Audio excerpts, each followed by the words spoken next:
Stop lying to yourself as a startup founder. In this video, I'm going to go through 6 hard truths that I wish someone sat me down and explained to me when I began this journey as a startup founder into the whole world of startups. And I'm going to give you some harsh truths and some realities for your own benefit, because as an advisor, I would rather take the risk and just give it to you truthfully right between the eyes than have you go down this long journey only to end up being alienated, disillusioned, and mad at people like me for not telling you the things that you should have considered. Before I continue, my name is Ed Kang. I'm a 7-time funded founder with 2 exits. Just means that I failed a bunch of times, sometimes catastrophically, and I use this YouTube channel to advise other startup founders, especially if you're pre-seed, pre-revenue, pre-product, early stage founders. I'm also the director of founder groups at startups.com, the lead advisor there, and I'm a general partner for late stage accelerator fund out of Shanghai, China, as well as general partner for a venture studio and an alternative fund accelerator here in North America. But without further ado, I'm going to just jump right in. If you have any questions, do the whole social media thing, leave a like, subscribe, all that stuff. But let's just dive right in. So you want to stop lying to yourself, and I'm going to cover these 6 hard truths right here, one at a time. Now, before I really jump in, this is where I got this from. Liar, liar. I was watching YouTube and I watched this whole scene with Jim Carrey, and it was the pen is red, and he can't say red, he can't lie, and then the pen takes on life of its own and says it's blue. Well, that whole thing happened because his son made a wish, a birthday candle wish, that he wishes his dad, who was a pathological liar, Jim Carrey's character, could not lie anymore. And so Jim Carrey goes and starts telling the truth everywhere that he has to go.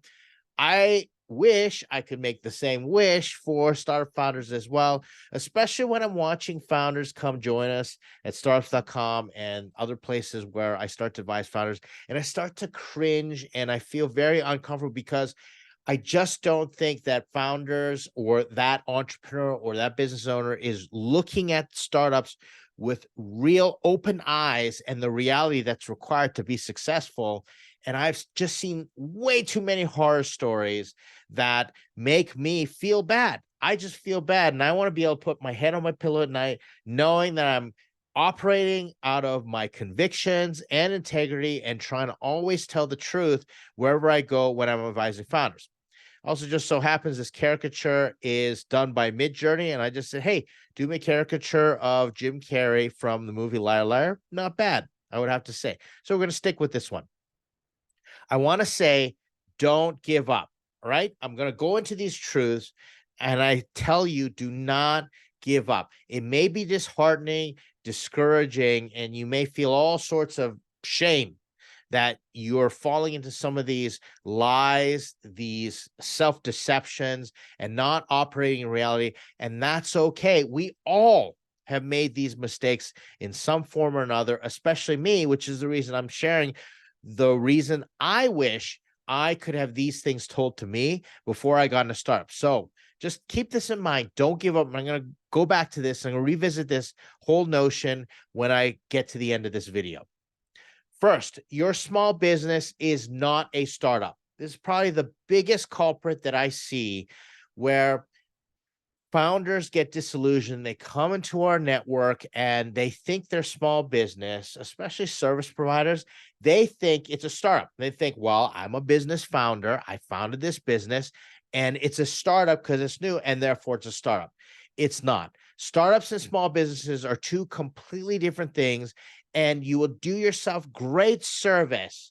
You do yourself a huge disservice by not knowing the difference. So do yourself the service and learn the difference. And let me explain to you right now. A small business is anything that you own that makes money. It's a business. And there's a whole bunch of different arguments out there that there's a difference between being self-employed and an entrepreneur. I've discussed this in the past on my channel, but a small business owner owns a company, and that company sells a product or service and makes money. Wow. You might be thinking, well, isn't that what a startup does? a startup has a different quality. First of all, it typically involves technology or some type of innovation. Second, hyper growth is the key. Hyper growth. If your business cannot use technology or innovation to disrupt, change behavior, and grow at a hyper growth rate, what do I mean by that? I mean literally by 10% every week in some meaningful metric. Could be revenue, could be users, could be weekly active users, like user signups, could be assets under management. I don't know what that is. Messages sent, transactions, needs to grow by 10% per week to be considered a startup. Or if you're in the B2B space, and let's say you're doing a SaaS product, you can look at it as a 40% month over month growth, which gives you that exponential growth curve.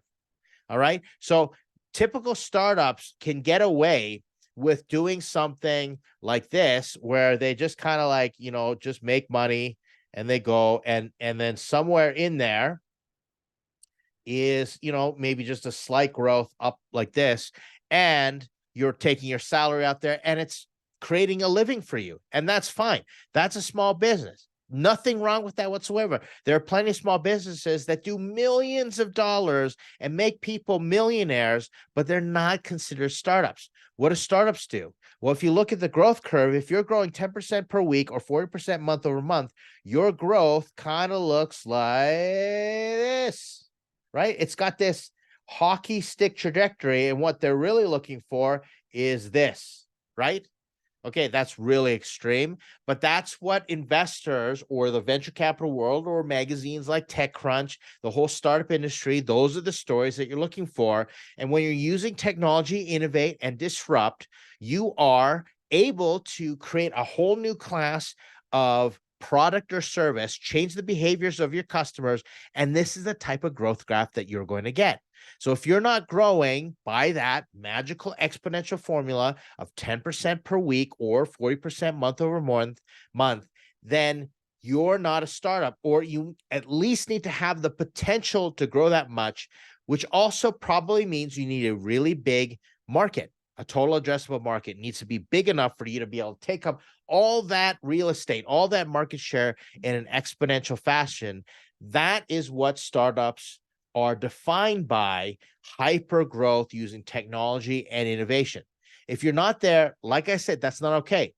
That doesn't mean startup principles can't be applied to small businesses, but it's apples and oranges. They apply for different reasons. Where startups need hyper growth, I would say 10x growth. If you're in a small business and you just grow your business by 10% every year, you are going to be just fine. In fact, you will be a millionaire and all those good things. Not a startup, though. So that's the first thing.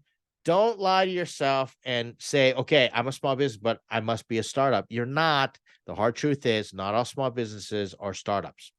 The next one, confirmation bias is not validation. I see this happen all the time. What is confirmation bias? It means that we're biased towards any source that confirms what we want to hear. So I hear all the time, some people say, oh, you're going to be a great startup founder, or that's a great idea. I would totally use it if you created it. And then later on, they find out that's not the case, or they're not, a startup founder. They're not designed or built to work in startups. I know many people who come out of the corporate world and they spent all their lives in the corporate world developing in senior level positions, even C-suite, doing extremely well in big corporations, and they think that they can go be a startup founder and start a startup. It's just not the case. And they're told, oh, you have so much business acumen, so much experience, this and that. You've run a multi-million-dollar corporation, or maybe even Fortune 500. You're going to be great as a startup founder. That's confirmation bias happening. All right. And there's no shortage of influences and messages and noise that will feed into your confirmation bias. It's not validation.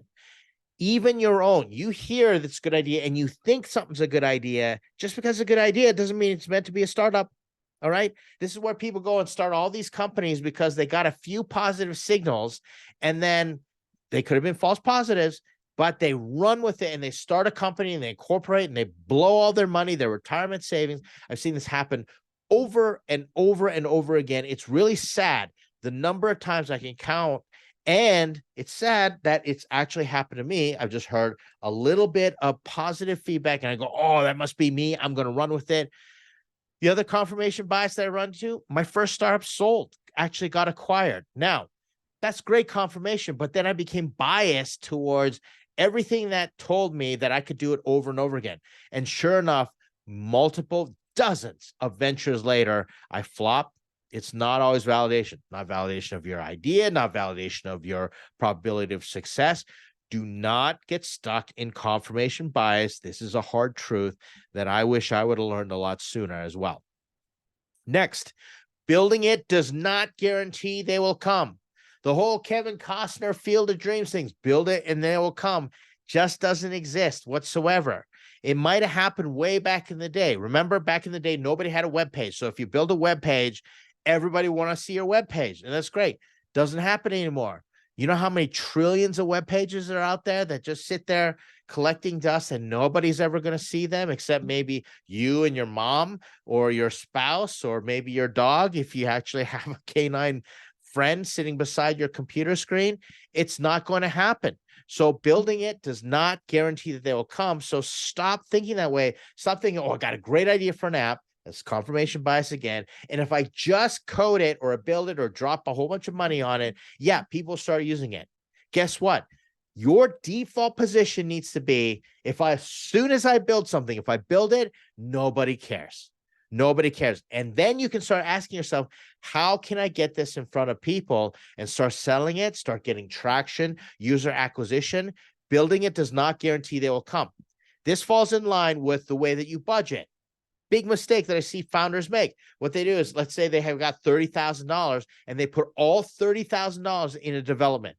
And then they have nothing left over for actual marketing. And that is a travesty because your app might have been really great. Your software solution might have been really great, but it does not guarantee that anybody will come just because it exists. In fact, sometimes I think that founders act entitled. They think, gosh, just because I've created something, that means that I should be treated special. That is just not the case. If you want to be treated specially by your customers and especially by the market, just because you built something, well, guess what? That is the epitome of entitlement. Just because it exists doesn't entitle you to any special treatment, results, revenue, anything like that. So make sure that you have a plan on how you are going to get customers, how you are going to get them to join you on this adventure and start to use your technology, your app, or your product, service, whatever, after you build it. Next, startups are not the best way to make money. I know you see all this press out there and all this prestige of, wow, this founder built this startup and then it exited for $1 billion. You don't see the graveyard of the 90% failure rate of all startups, even venture capital. 50% of VCs they lose money. They don't make money whatsoever. Only a small sliver of venture capital funds, 15% of them make money, and even smaller amount make that asymmetrical unicorn exit that you read about and go, oh, that's so exciting to be, in venture capital. It just doesn't happen. So startups are not the best way to make money. When people come to me and they say, should I do a startup? And I go, what's the reason? Well, I think it's a great way to make money. I go, that is the last reason you should be doing it. You should only be doing startups if you cannot not do startups. Okay? Cannot not do startups. If it's in your blood and it's driving you, this is me. I'm a terrible employee. I'm terrible at running small businesses. I wish I could run a small business. I wish I could just do a boring business because the cost of opportunity in startups is so huge. And the further you go in life, I've got kids, I've got a mortgage, all those things, commitments, you name it. Doing startups cost me more to do them if they fail than if I was 22 years old living in my parents' basement. I would have YOLO'd it up, and I encourage you to do so. But they are not the best way to make money. fact, there are so many better ways to make money. Just get a job, investments, all those things. If you want financial security, or you want the, to really, really make it, and to be like, oh, I was a millionaire by 25 or a millionaire under 25, etc. Startups are not it. Way better ways. The only reason, I repeat, that you should be doing it is if it's just in your blood and you can't help it. You cannot help but live the startup way. You're like the Mandalorian. This is the way, right? You have to follow the Mandalorian way, the startup way. Then go for it. Next, investors are not the solution. How many times do I see founders come in and they just start building a product, or they have a pitch deck, this and that, and they go, I just need an investor to build it. Or they run into problems and they say, if an investor would just believe in us and give us a bunch of money, then we could figure this out. If an investor just invested, we could get to profitability. Those are the last reasons investors will trust you with their money. Investors do not give you money so you can figure it out. You have to de-risk the investment, and you have to prove to them that you are going to use their money in a way that increases the potential upside and increases the probability of success. Investors are not the solution. This includes founders who don't plan, and they only get halfway through the prototype, and they say, okay, now I need investors to add the final features. How does an investor know that those features are going to work until you've tested it? And if you don't have money to actually try those features out, then what are you going to tell the investors? Investors are risk averse. They want the asymmetric upside of startups, huge exits. But I told you how many venture capital funds and firms and investors lose money, right? And not to mention, there's so much demand. There are so many founders wanting investment, and it's so easy to put a pitch deck together and build a few things, no code, low code, or what have you, and then go shopping for investment. Well, think about the other teams that have built product and they do have revenue, and they are competing for the same investor pool. Who do you think is going to win? They are not the solution. Investment is never the solution. In fact, founders who look at trends and they go, oh, AI is super hot, or crypto is super hot, and we go back to making money, and I'm going to build something, I'm going to get investors in, going to use their money. Never use your own money, always use other people's money. That's, the adage that people say.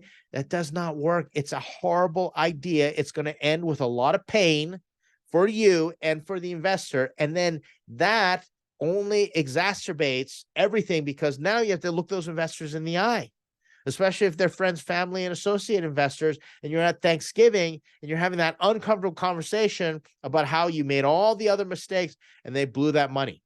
So investors are not the solution. And I also tell investors, startups are not the best way to make money. They're not the solution for your investment portfolio anyway. It takes a very particular founder and a very particular investor to come together and to make things work, because it's in our blood, like I talked about.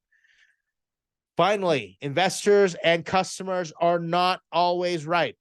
You've heard it before. Customer is always right. No, not the case, especially in startups, even more amplified, magnified in startups, because you're trying to do something new in a market with a solution that hasn't been considered before. If you truly are doing a startup, you're trying to create a category defining, behavior changing, innovative, novel solution that nobody's seen before. So customers aren't going to dive in right away, and they're probably going to give you not so good feedback.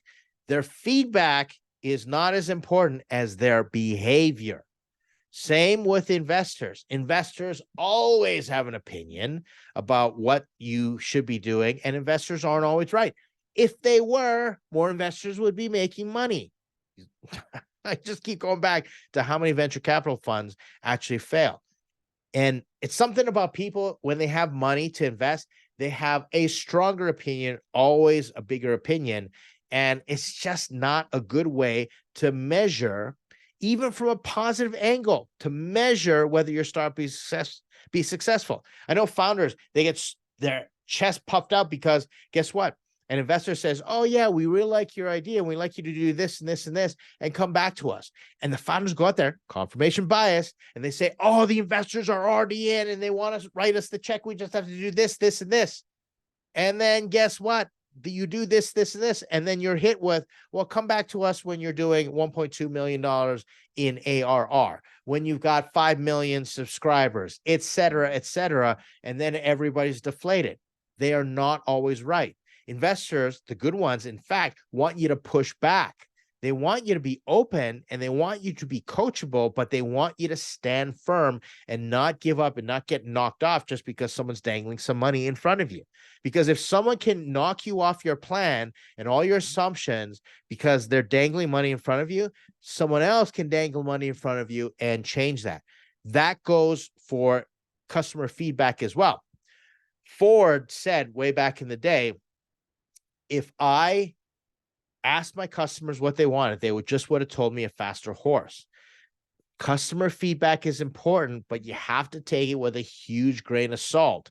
Just because a customer says, oh, if you did this, this, and this, remember confirmation bias again, then I'd buy from you. You say to them, all right, how about a deposit type thing? Or this is what the price is. How about you sign on the dotted line and you become a beta customer, et cetera, and then see what they have to say. Now, if they truly sign on board and their behaviors change and they part ways with their hard-earned money, that is a positive signal. That's something that you can count on.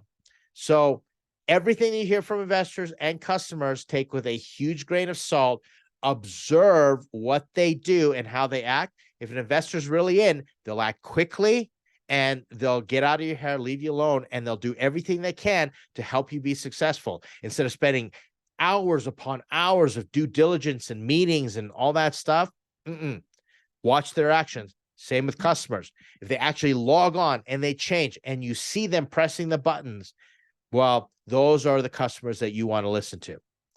Those are the 6 hard truths that I hope are just going to help you get prepared for the whole founder race.